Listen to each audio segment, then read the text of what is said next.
Jbird got a very odd request from a complete stranger yesterday at Panera Bread. Did you do anything to warrant this, or did they just come up and present this offer to you? I did nothing to warrant this. When you order food at Panera, they're making it and you have to sit and wait for it. Yeah. So I'm chilling, just waiting for my order. And this woman comes up to me and she goes, "I'm sorry to bother you, but do you mind? Can I pray for you, please?" Oh, boy. And I'm like, You just look like you're in need. You're obviously down on your luck. He's carrying this aura of a man who So- needs prayer. He's either going through something or he lives under a bridge. so I'm just chilling, waiting for my bisque and my grilled cheese. And I look at her and I pause. I go, "Sure, that's fine." Okay. Because I don't know. I think she just wanted to pray. Or maybe she was looking to hit it. You know, it's a great opening line. So she grabs my hand and Okay. says this prayer out loud in the middle of Panera. Now Bread. you're holding hands. There's people looking over, by the way. Oh, I would be filming this. And then she said a prayer. She thanked me for doing it and then walked out of Panera Bread. Now, when she walked out of Panera Bread, I did notice she walked over to other people. And prayed for them, too. And I'm thinking she just goes up to people, but I didn't see her pray for them. But she was walking up to other people. Based on your aura, you were the most in need in Panera? I'm not saying that she doesn't do that, but I feel like she was a traveling prayer person. Right. But has it ever happened to you? No, Never. I've never had someone come up and offer to pray for me. You have an amazing gift of drawing in life experiences and the weird, man. They are drawn to you. You are a magnet for bizarre. And I know people think I'm making it up, but Virginia's seen it happen live in person. I Kevin have. has seen it I've heard of it. In fact, sometimes there are people that I think I've even talked to people that just said, you know what? A voice compelled me and said, this person really needs your prayer. Or I've even heard stories, and this is more what I'd like to be on the receiving end of, where they said, you know what, that person, give them $100. And they'll hand them $100, and then the person breaks down and be like, "Oh my gosh, I need $100." You know, there's stories like that. It's something weird and it's something crazy. Well, I didn't get no $100, that's for sure. I'd much rather get the $100 than just a random prayer. What's that $100 bill at Panera? What did she buy your food? What did she say in her prayer?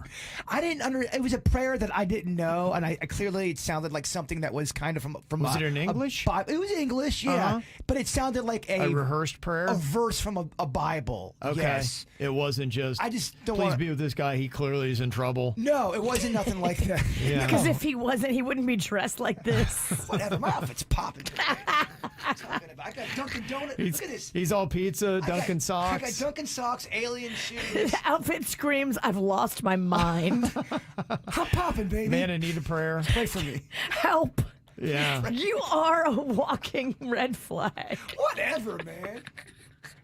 I didn't have this outfit on. It's an interesting thing because, look, I believe in the power of prayer. I'm all there. I'm up for it. I've never gone up to a stranger and asked to pray for them.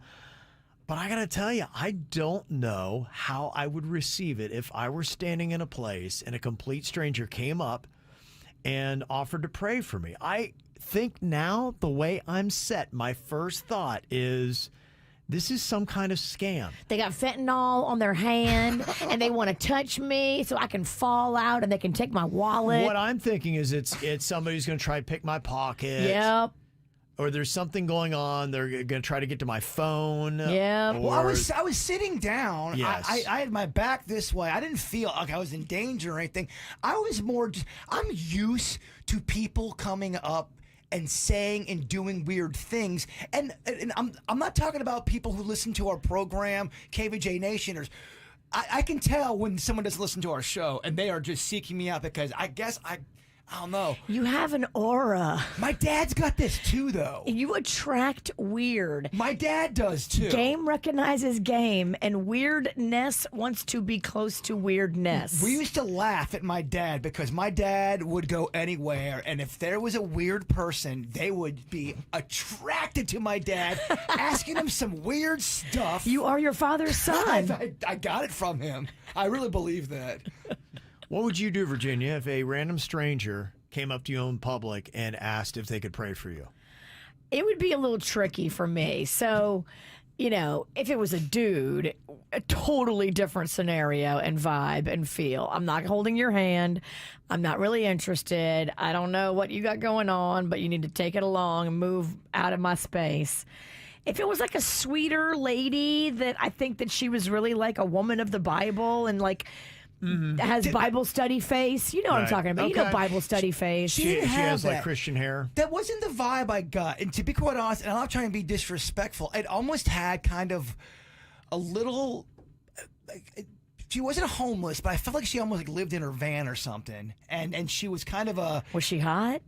It was nothing like that. I would say she was probably in her early to mid 60s, if I had to guess. She might have put a spell on you, dude. She looked a little disheveled, to be quite honest with you. Yeah, the more disheveled they look, the less I am likely to entertain this whole scenario. I wouldn't say over the top disheveled. I am very judgy. I am not going to hold hands with someone who is coming at me and looking a little off, and I don't know what's going to happen next. I kind of didn't know what to do. She looked kind of sad. I don't know. It was weird. It was a weird, dog. I probably would. I'm not closing my eyes. I'm not bowing my head. I am keeping my eyes fully locked on this person that is praying for me, and I would be polite. And the other thing I would suspect is right after that, they're going to ask me for something. Yes, it's an opening line for "Can I have $5?" She didn't ask for anything. She just said thank you, and she walked out. And she kind of had more of this kind of a tone. Well, yeah, you hope the best. Come to the light, Caroline. That's kind of the vibe I had. Tangina from Poltergeist, but not as Southern. Not as, because Tangina from Poltergeist, she was the one, come on over here, Caroline. But that almost kind of cadence in talking. Can I pray for you? Later, I'll be under your bed, and then I will stab you. I'm just looking to get a little familiarity going. I don't know, man. I was zoned out. I was tired. I was focused on You food. wanted your Panera. I did. Did you get the bread bowl? I was, come on. The tomato biscuit bread bowl, you know I did. I knew you did. That's why it took so long. I wasn't even there, but I can see you. That's why I was sitting there for so long, because the bread bowl takes longer. How mad would you be if you found out that Tangina was a paid actress working for me? Well, I mean, if you're going to go that far, I guess I kind of respect it. It's kind of a brilliant idea. Is it? I just send people into your life to mess with you all day. I think it's a waste of money. You don't have to do it. Clearly, it happens to me in reality. Grant said, I had some guys at City Place want to stand me up out of my wheelchair and pray for me. Oh, I told them, slow your roll, dog. They thought they were going to heal Grant or something right then and there. Well, Be that's... healed, walk away. That's a lot. What the heck, man? I can see Grant saying that. Slow your roll. Yeah. I wonder if that's a first time. If you get that a lot, people be like, oh, I need the ultimate challenge. I bet you any money you hear from somebody that says a stranger's coming up to me and wanted to pray for me. Yeah, you do. And I got to tell you, honestly, it's sad that here we are. Here we are, though. In society, that's my first thought. I'm like, they're going to want something from me or they're going to try to take advantage of me. I'm not thinking that this is a person that is being spoken to by God and this is going to impact my life positively. 9 out of 10 people that want to pray with you are up to no good. Look, when I'm tired and zoned out, it is easy for me just to go along with whatever kind of plan you got. She probably She probably picked your pocket and you don't even realize. You're in line to get Where's that grilled cheese wallet? Let me double check my wallet when I get home. He goes to pay for that Panera. He's got no money. You guys really might have to pray for me. No bread bowl for you. It's odd, man.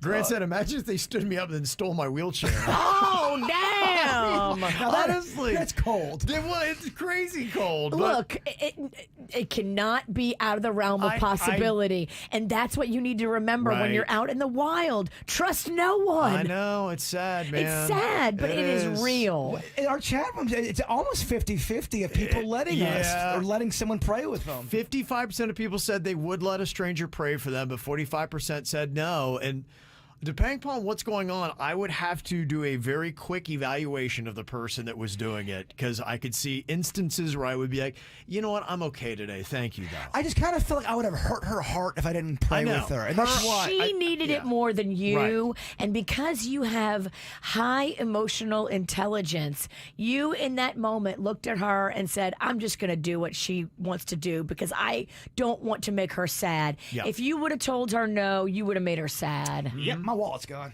Okay. You bought her a bread bowl.